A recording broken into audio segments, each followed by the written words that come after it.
बहुत समय पहले की बात है। सोनपुर नाम का एक गांव था। वहां नरेश और सुरेश नाम के दो ठग रहा करते थे। एक बार दोनों ठगी करने के लिए दूर के एक गांव जाते हैं और वहां की एक रईस बुढ़िया के साथ ठगी करने का सोचते हैं। अरे बुआ, तुमने हमें पहचाना नहीं? हम लोग तुम्हारे मायके गांव से आए हैं, तुम्हारे भतीजे के दोस्त हैं। मेरे बेटे की शादी हो रही है, उसी का निमंत्रण देने आए हैं। तुम्हें शादी में जरूर आना होगा।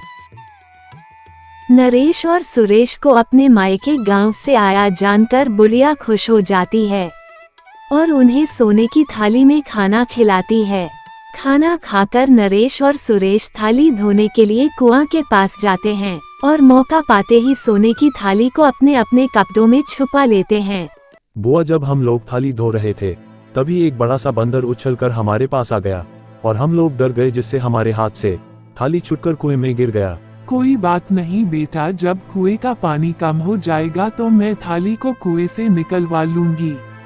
मैं अभी तुम लोगों के साथ शादी में नहीं जा सकती, पर मेरा बेटा तुम लोगों के साथ जरूर जाएगा। बुढ़िया का बेटा नरेश और सुरेश के साथ चला जाता है।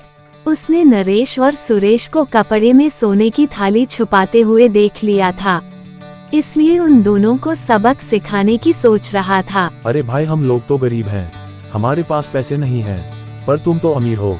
किसी अच्छे होटल में हम लोगों को खाना तो खिलाओ, बड़े जोर की भूख लगी है।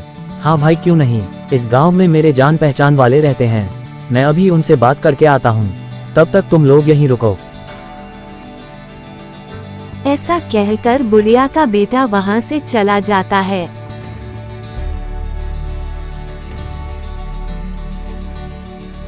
और एक सेठ से गुपचुप बात करके वापस आता है।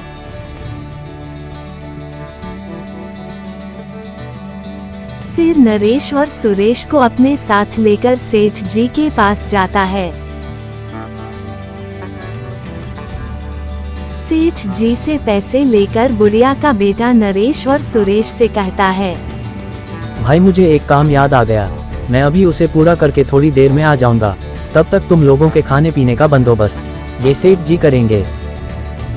ऐसा कहकर बुढ़िया का बेटा वहां से चला जाता है। तुम दोनों यहाँ खड़े क्या कर रहे हो? पीछे खेत में जाओ और वहाँ काम करो। अरे सेठ जी, आपको कुछ गलतफहमी हुआ है। हम लोग यहाँ काम करने नहीं आए हैं, खाना खाने आए हैं। अभी अभी उस युवक ने तुम लोगों को मेरे पास 50,000 रुपये में बेचकर चला गया। अब से तुम दोनों मेरे गुलाम हो और मैं जो कहूँगा वही करना पड़ेगा। तुम्हें मेरे घर का सभी काम करना पड़ेगा। नहीं नहीं सेठ जी, हम लोग मजदूर नहीं हैं, हम लोग अच्छे भले घर से हैं। उस युवक ने हम लोगों को धोखा दिया है। हम लोगों के पास सोने की थाली है, आप रख लीजिए और हम लोगों को छोड़ दीजिए।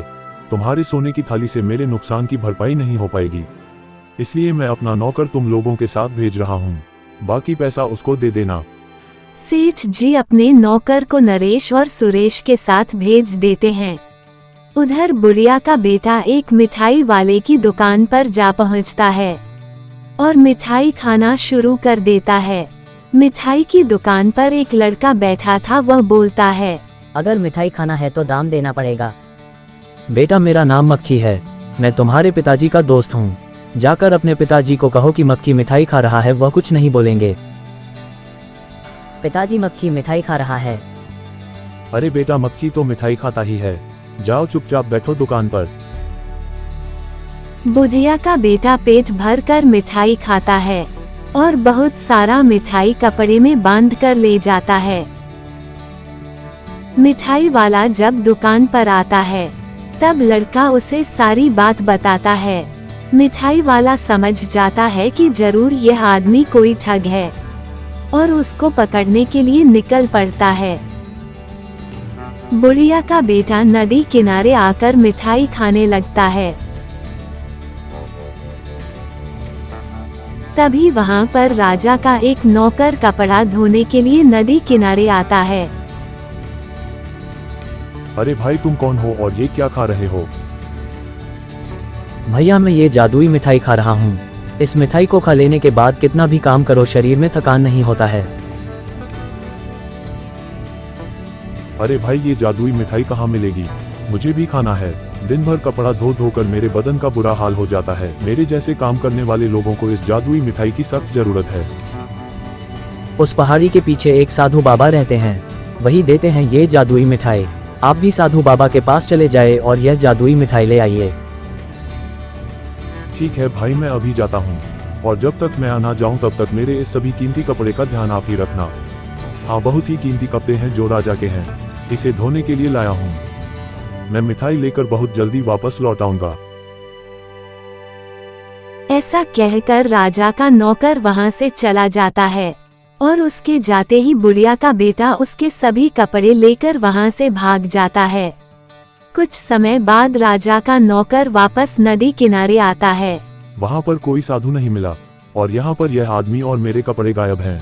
लगता है उस आदमी ने मुझे उल्लू बनाकर सभी कपड़े लेकर भाग गया। अगर राजा को पता चलेगा कि उसके कपड़े चोरी हो गए हैं तो वह मुझे फांसी पर लटका देगा। मुझे उस धोखेबाज आदमी को ढूंढकर कपड़े लाना होगा। उधर रास्ते में नरेश, सुरेश, मिठाई वाला और राजा का नौकर सभी की आपस में मुलाकात हो जाती है। अरे भाइयों, एक आदमी ने मेरे बेटे को बेवकूफ बनाकर मेरी दुकान से बहुत सारी मिठाई खा गया और जितनी मिठाई खाया उसे भी ज्यादा मिठाई अपने साथ ले गया। आप लोगों ने ऐसे किसी आदमी को देखा है क्या? अरे भाई, मुझे भी एक आदमी ने साधारण मिठाई को जादुई मिठाई बताकर मेरे सारे कपड़े लेकर भाग गया। उसने मुझे एक साधु बाबा के बारे में बताया जो जादुई मिठाई देते हैं। जब मैं मिठाई लेने गया तो वहाँ कोई नहीं था और जब वापस आया तो वह आदमी मेरा कपड़ा लेकर भाग गया था। वह सभी कपड़े हमारे राजा के हैं जिसे मैं धोने लाया था। अगर मैं बिना कपड़े के गया तो राजा मुझे मार ही डालेगा। अरे भाइयों, जिसने आप दोनों को ठगा है वह अलग अलग आदमी नहीं बल्कि एक ही आदमी है। उसने हम लोगों को भी धोखा दिया है। हम लोग उसका पता जानते हैं और वहीं जा रहे हैं। आप लोग भी हमारे साथ चलिए। उसके घर जाकर हम लोग अपने नुकसान की वसूली करेंगे। और एक बात का ध्यान रखना, वह बहुत ही चालाक आदमी है, इसलिए हम सबको उसकी चालाकी में इस बार नहीं फंसना है। सभी लोग बुढ़िया के बेटे को ढूंढते हुए उसके घर पहुंच जाते हैं। मुझे माफ कर दीजिए, मेरी वजह से आप लोगों का बहुत नुकसान हुआ है। मैं आप लोगों के नुकसान की भरपाई करने के लिए तैयार हूँ। अभी शाम हो गई है, कृपा करके आप लोग यहाँ रात रुक जाएं। मैं सुबह होते ही आप सभी लोगों का पैसा लौटा दूंगा। मेरा घर छोटा है, इसलिए मैं गांव के बाहर एक मकान में आप लोगों के ठहरने का इंतजाम कर देता हूँ। सभी लोगों को गांव के बाहर एक मकान में ठहराकर बुढ़िया का बेटा गांव के मुखिया से मिलने चला जाता है। मुखिया जी, गांव के बाहर जो सुना मकान है वहां मैंने 4-5 लोगों को छुपते हुए देखा है और उन लोगों को कहते हुए सुना है कि आधी रात होते ही वह लोग हमारे गांव में डाका डालेंगे, चोरी करेंगे और सुबह होने से पहले ही यहां से फरार हो जाएंगे। मुखिया जी, अब आप ही हमारे गांव की रक्षा कर सकते हैं उन चोर लुटेरों से।